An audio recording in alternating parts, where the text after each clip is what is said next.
speaking. Welcome to another, or should I say, a much needed episode of League Talk. We have been missing for a while. I guess we have all been staying inside. Romeo, how you doing? Not doing too bad in a row. Definitely, it's been difficult with quarantine, but we rise again. Yes. So League Talk is officially now out of quarantine. We have a couple of things that we want to touch on. Romeo, I mean, our last show that we had, I know we're coming down to the final series for the various school competitions, namely boys and girls. What has been up with that? Yeah, Roy, we were at the semi-final stages of the under 14 and under 16 boys competition. Unfortunately, those competitions were abandoned. I'm sure the schools are very disappointed, and the players and the coaches, everyone. It was shaping up to be some really exciting games, but Corona says otherwise.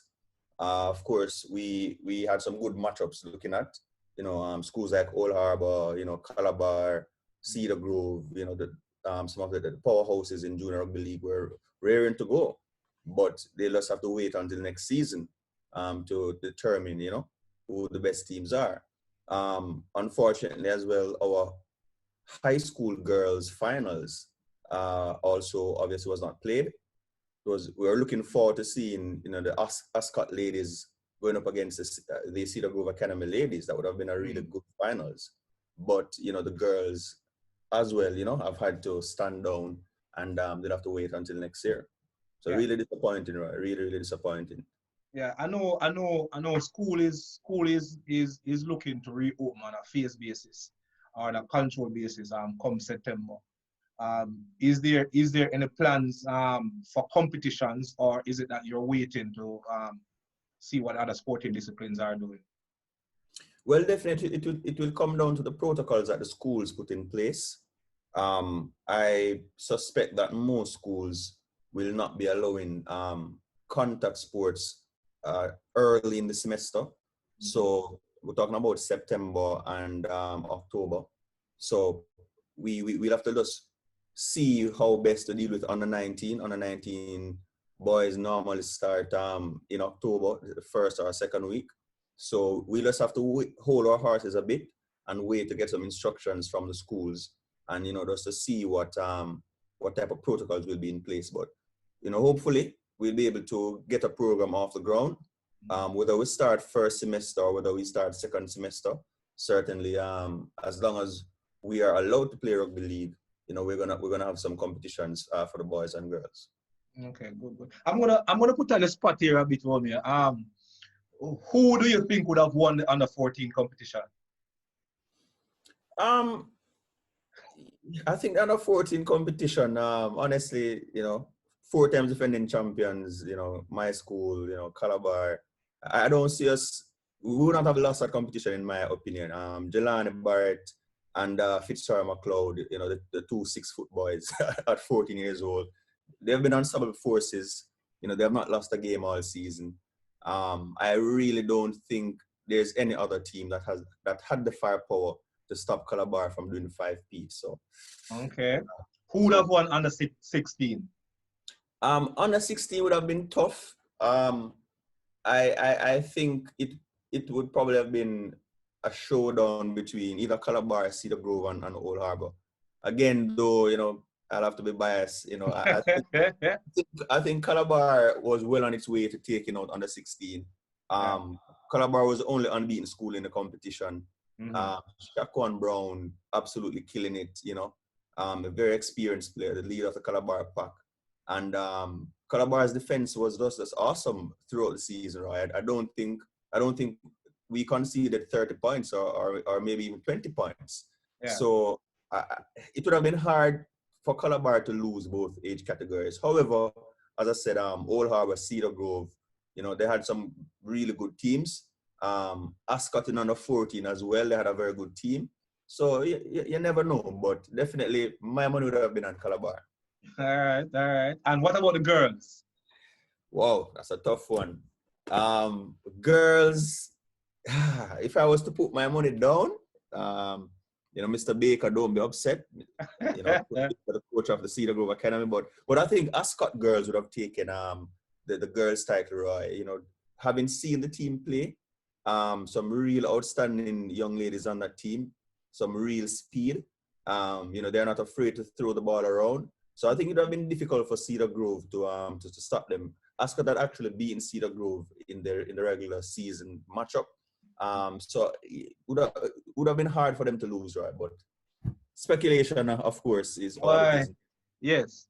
All right. So regarding the intercollegiate season now, I mean, I think when it got postponed or put off, we're at the halfway mark, or just over the halfway mark. Right. We were going into round 7. 6 rounds had been completed. Yes. What decision has been taken regarding the competition? Yeah, well, intercall, all sports activities in intercall for second semester were abandoned as well. So just like the high school stuff, no winners will be declared. I know that, tabletop in Excelsior Community College Eagles, your team, Roy, I know that you guys would have been probably the most disappointed team, maybe alongside Caribbean Maritime University Spartans. You guys were you were looking forward to maybe that clashing again in the finals. Obviously you and Michael were gearing up to have a say in that. But unfortunately, that competition had to be abandoned as well. I think Exeter was unbeaten, Roy. So I think, what's your thoughts? Who do you think would have taken that one? Well, definitely, I think Exeter were well poised for the repeat. I know Maritime would have tried to spoil the party. But I think in terms of match fitness, I think that is where Exeter would have beaten the Maritime, because throughout the season, we realize that Maritime coach has chosen, especially the game against Exeter, to rest a lot of his senior players. But as a coach, I know match fitness counts. And I think that the more players play and the more difficult games that they take part in, is the better it is for their development. I just think that a lot of people were focusing on Exeter attack, which was good, but I think our defense is really what stood out for us. I think in the 7 games that we played, I think there's one team that actually scored more than 14 points on us in any single game.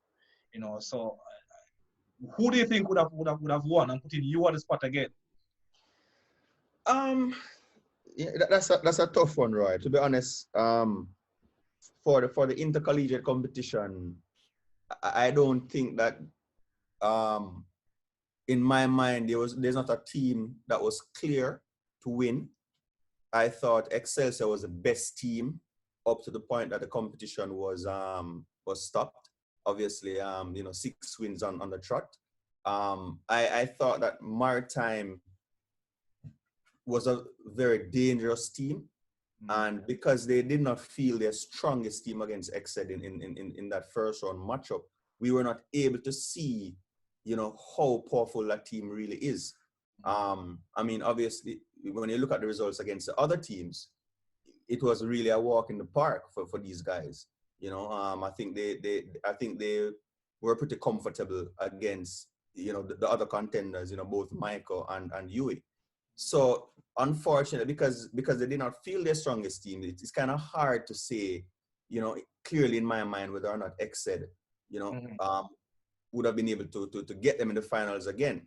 I think as well that, I think Yui and Michael could have been spoilers, to be honest, because, Yui obviously started the season strongly, but they had a very small squad, they had about 20 players. And by the time I got to round 6, they had a few injuries. Michael came back and beat them in the second round, which I think nobody expected.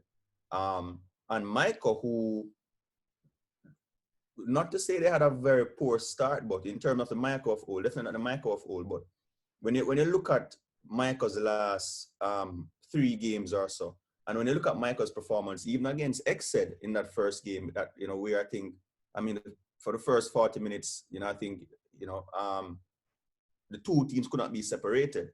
You know what I mean? Even though Exeter was playing a better ball game. But I think that Michael had found a renewed... They were very gritty. Yeah, they were very gritty.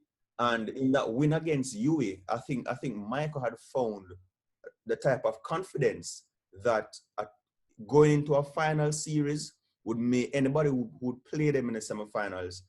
I was betting on an upset. I mean, yes, I'm the coach of Michael, so I'm biased. But, you have a sense of a team, Roy, especially when you're around them. And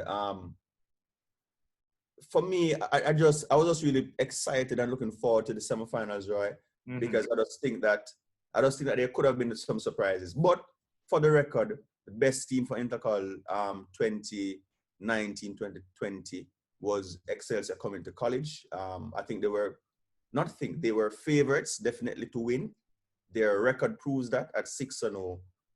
So obviously, I definitely will concede that Exeter were the better team for the season. I think what I look at also is the team had a lot of belief in terms of when you look at the Exeter that won in 2019 versus Exeter of 2020. Exeter 2020 in terms of experience with the number of NCC players. I think was head and shoulders above the Exeter of 2019 in terms of understanding the game, in terms of match fitness. I am not totally convinced that the Maritime of 2020 was better than the Maritime because they actually lost some players. A couple of them actually came to Exeter, so it's just one of those things that I think people will continue to talk about who they think would have won the 2020 season. Okay, moving on. Romeo, NCC. No, before we touch NCC, the clash that everybody was eagerly waiting on, year 6 of POR. Corona just took away that much anticipated clash between the Reds and the Blues. We made some changes this year to ensure that both teams are more balanced, especially where the spines are concerned. What's your most disappointing thing about not seeing it come to fruition, being the national coach? Well, definitely the two most disappointing things for me. One, let's start with the ladies, is not being able to see that historical first female game that we had in the works. Both teams were in training. The Reds were looking really sharp. The Reds ladies mostly based in Kingston, they were training at UA. And I mean, I saw some real talent on display. Some real good ball handlers good handlers of the ball, as well as some very fast ladies. A more mature set of girls as well. In terms of for the blue team, with the ladies based mostly out of St. Catherine, a very young set of ladies, a lot of the Ascot girls and Cedar Grove girls and a few of the Waterford girls, mixed in with a few seniors. I was really looking forward to that, Rod, because, that would have been a historical first, and it would have been interesting to see how they went. In terms of on the male section now, I was definitely looking forward to seeing how, Akeem Murray, who played for the Reds last year and has been moved to the blue team for this year, to see how he went in the spine against the more experienced, Marvin Thompson, who remains in the red team. So that was a clash I was looking for. That was a matchup. The blue team forwards were expected to be really strong again. I thought they had a stronger set of forwards last year, but they didn't make good use of it. It would have been interesting to see if Murray would have been able to inspire the pack, to a better performance. And not only that, but the way he plays in terms of the quickness of his passes. He has a good range as well as his ability to break the line. It would have been interesting to see whether or not he could have inspired the blue back line to actually challenge the dominance of the Reds. Mm-hmm. So yeah, that's the thing I think I'm most disappointed in not seeing. What about you? And the thing is that the Reds, I think over the years, I don't think people would have realized how many good players they have lost year on year.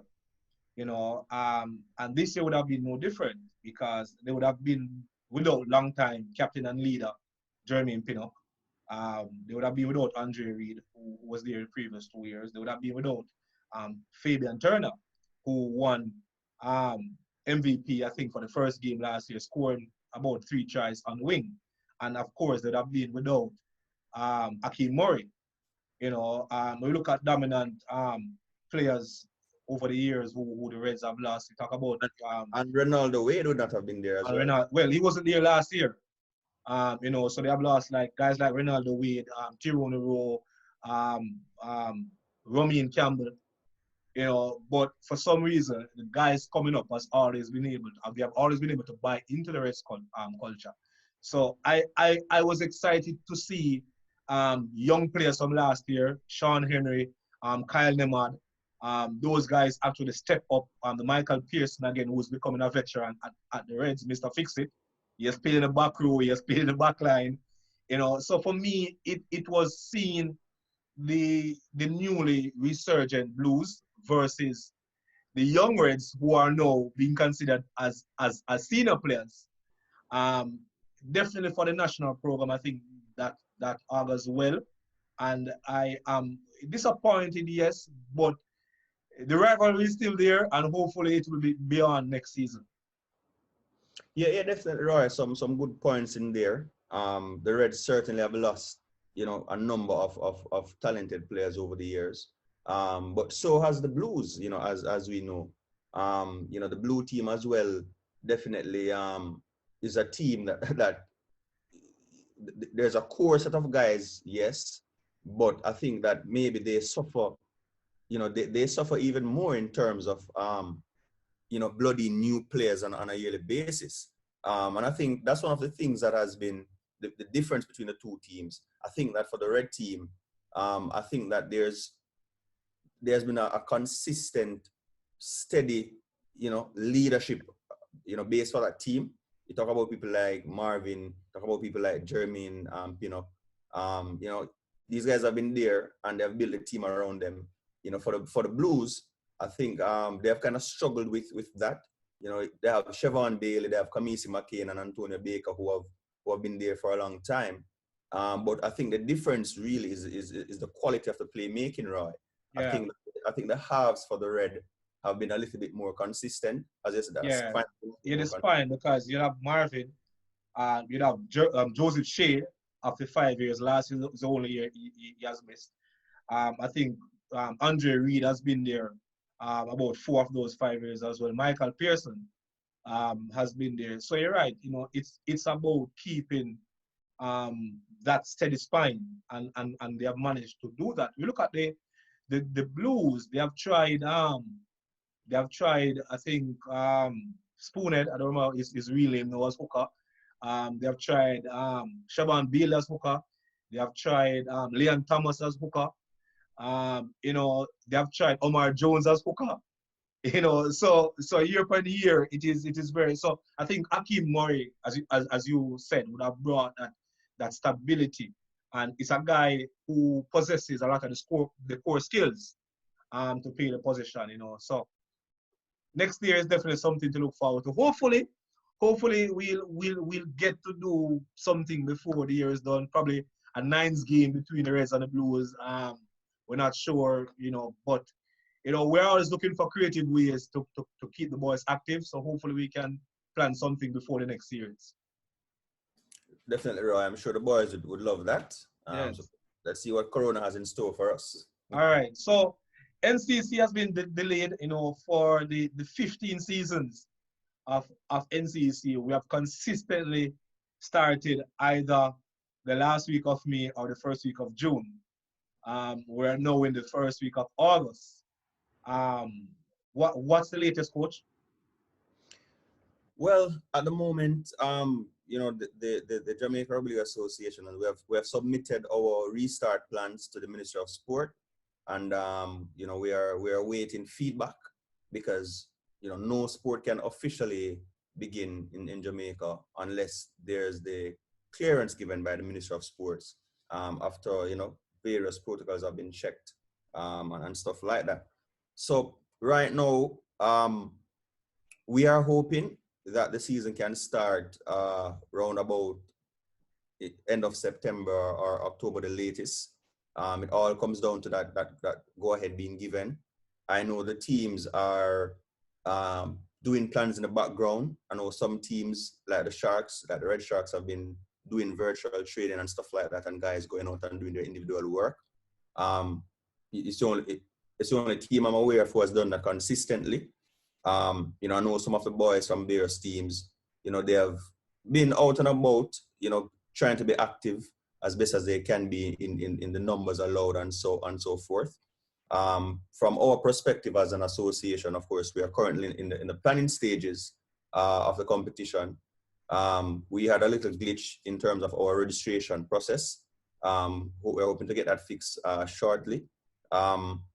We are trying to source the gears for the teams now to do our part.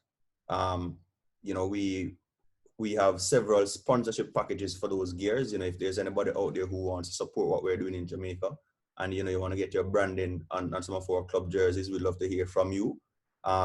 So yeah, it's just a preparation behind the scenes that's going on, Roy. And we're really hoping that, we can see some rugby league being played in the next 2 to 3 months. Okay, who are the clubs that have put their hand up willing to take part if there's a season for this year? Well, all the clubs have indicated that they will return. So of course, defending champions Duane Park Red Sharks, being finalists last year, GC Angels, JDF Warriors, Ligani Dragons, Spanish Town Vikings, West Kingston Hyenas, and of course the Washington Boulevard Bulls. So, it would really be good to have all teams at the start line. They have all indicated that they will be doing so. And this was shaping up to be one of those very exciting seasons, Roy. Obviously, the Red Sharks and GC Angels, perennial powerhouses, were expected to really do well again. But I think the Washington Bulls, I think a lot of people were asking themselves whether this would be the year, when the team would actually break out and make their first finals. JDF Warriors, they were finalists, I think, in 2018. Yeah. So would they come again, as a very strong team in 2020? Spanish Town Vikings has been rebuilding. We're looking forward to seeing whether they could get a few wins under their belts and actually, come up with some upset. West Kingston Hyenas, it was their first season last year. So, it would have been interesting to see what lessons were learned and whether the team would have been able to compete against the more established teams this year. So, it was shaping up to be a very, very exciting season. I think it still will be once we get to touch the field. Boys will be a bit rusty, but certainly I think that, there are some spectacles to be had, right? Yeah, and I, this break, I think a lot of clubs, even apart from the Sharks, have done some type of work to sort of get their houses in order. I know clubs have been working on updating their constitutions. I know club has been working on getting the management of their team off the field, more in tip-top shape. So this creates opportunity for us to have stronger clubs, which will lead to a stronger Jamaica Rugby League Association. Yeah, definitely, Roy. That if there's one positive from not playing, it has been that, the off-field work. Some real good stuff has been going on. As I said, we have had a few constitutions sent in. We have had a full member application coming from the Cedar Grove Cyclones.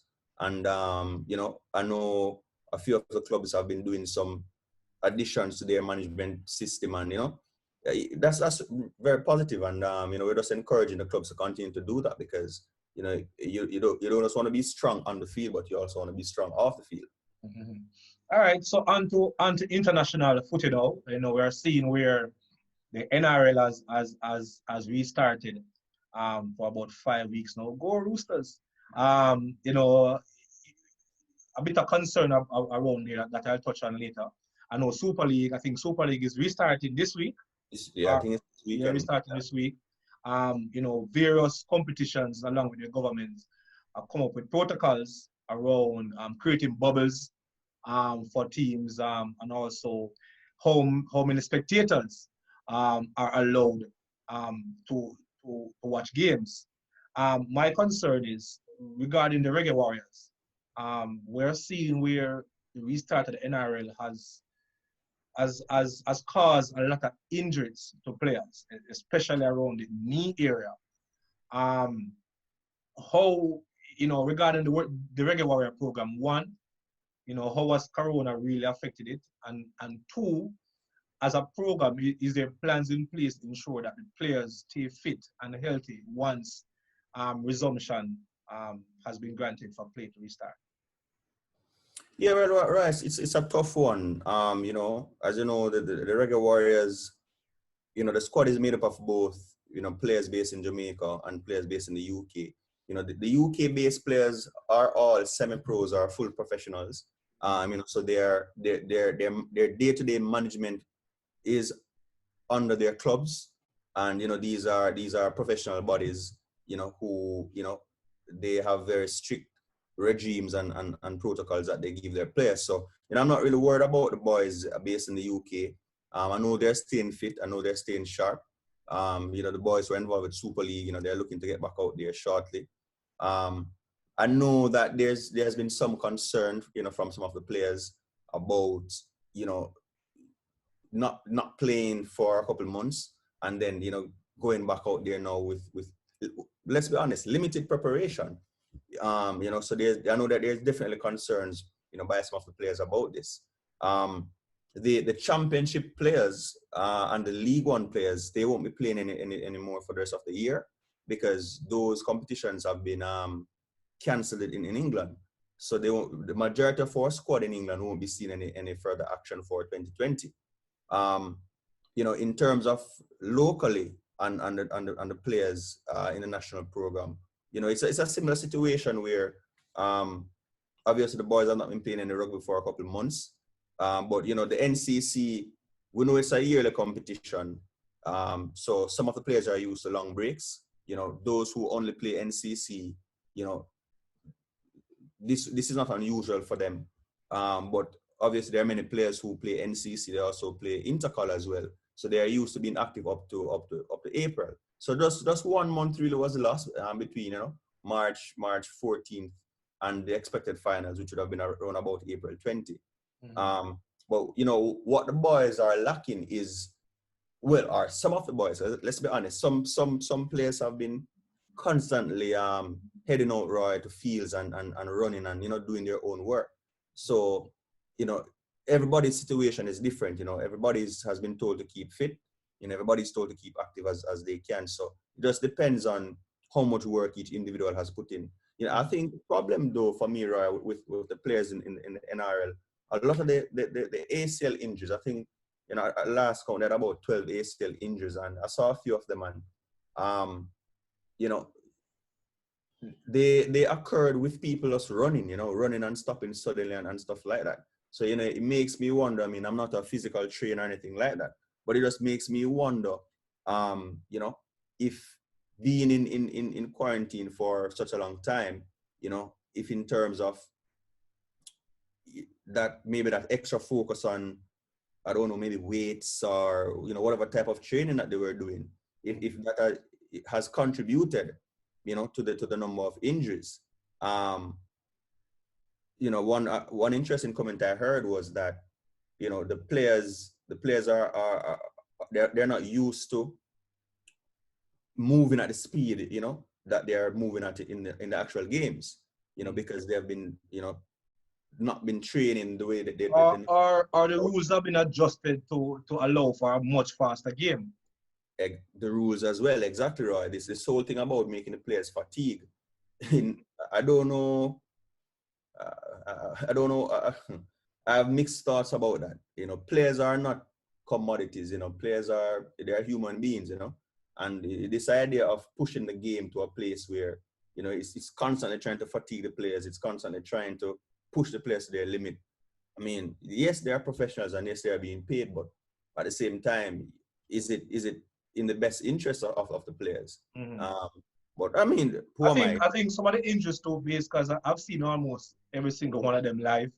I think some of the injuries look perforated. The Yeah, ground, yeah. as well. I've seen where players are running and a big chunk of grass just go missing, True.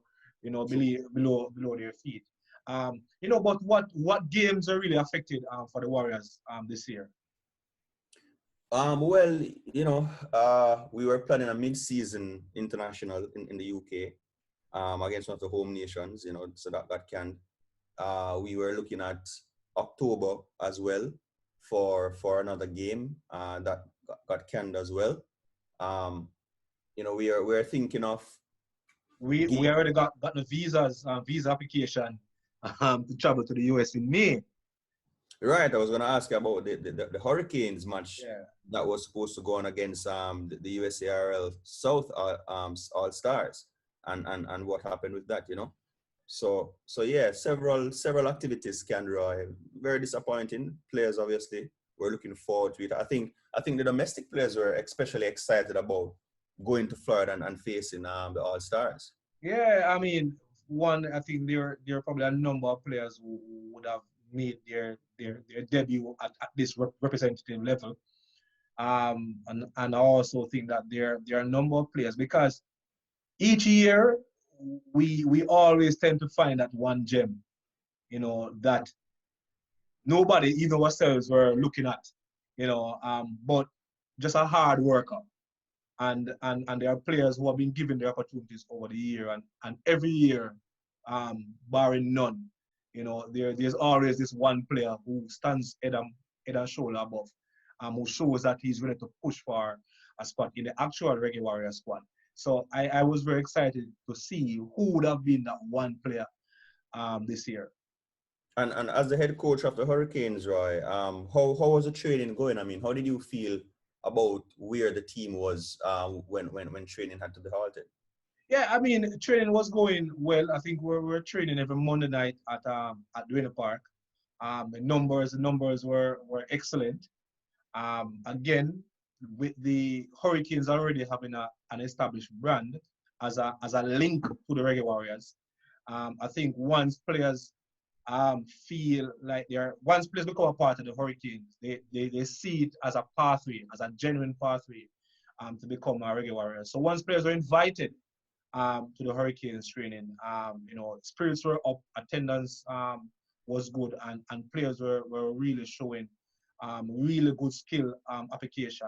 I was impressed by young Drummond, young playmaker out of the Bulls camp, Bulls and KC camp. His application to the game. He's a very wiry player, but he's deceptively strong, deceptively quick, and his ability, just the fact that he kept asking questions, showed that he was really keen. He was the one that I was expecting to really be that gem that would have found. Because we're always short on playmakers. Everybody wants to get the ball and run and damage, but in terms of organizing people and bringing the game plan to fruition, he was the one that I was really excited to see get a chance to play at that level. Yeah, Roy, just a quick question in there. As as a former playmaker yourself, what's your thought on the current state of playmakers in Jamaica? Do you think we're in, if not a golden era, we're heading towards a golden era in terms of the number of actual skilled players that we're seeing emerging and who are actually there? Yeah, I think we're definitely at a better place than we were 5 years ago. I think culturally we still need some changes, especially at the junior level. I think what happens now is culturally we are trained to celebrate tries. So if there's a 2v1 or a 3v2 situation, and the player that scores is the player that gets all the plaudits. Nobody celebrate the guy who take that smash to put on a good pass. So as a result of that, culturally, we want the praise. We are very, which is why I'm saying Jamaica has always done well at individualistic sports, track and field. I just run, it's just me alone. Um, so we have been trained to celebrate wins by identifying the final play in rugby. So as a playmaker who is the one that's doing the work and leading up to the try, you don't get that praise. So as a result, you have players not wanting to do that, because everybody wants to praise, everybody wants to step, everybody wants to score tries, everybody wants to put on big hits. Nobody wants to go to the line, draw the hit, and put a player to the gap. I definitely feel like more players are willing to do that now because I think more teams, we look at um, NCC, for example, the Sharks for years, even under your tutelage, were the team that were trying to play according to shape. Now you see more teams doing it. You see the Dragons, regardless of what the scoreline is, I think they're one of the best teams in terms of keeping good shape across the field. We see Bulls, doing that now. We see the Army trying to do that. And you see more and more, Vikings and stuff. I see players understanding. So the skill set is probably not where it is supposed to be, but I think the understanding of what is required, we're definitely at a better place. And it's up to the coaches now, as I said, especially at the junior level, um, to drill these core skills into the players, while keeping a bit of fun because fun is important, but just ensure that as a halfback or as a 5'8", your core skills lie around your passing, your kicking, and your tackling. And once those are up to par, I think you will be good. Definitely, Roy, All right. All right, guys, that's all we have time for. Romeo, welcome back. Hopefully we can get our weekly shows going again. Thanks the listeners for joining in. Please comment and let us know if there's anything that you want us to discuss. Romeo, keep safe. One love. Bless up. Respect, Roy. Take care as well to all the fans out there. Big up on yourself.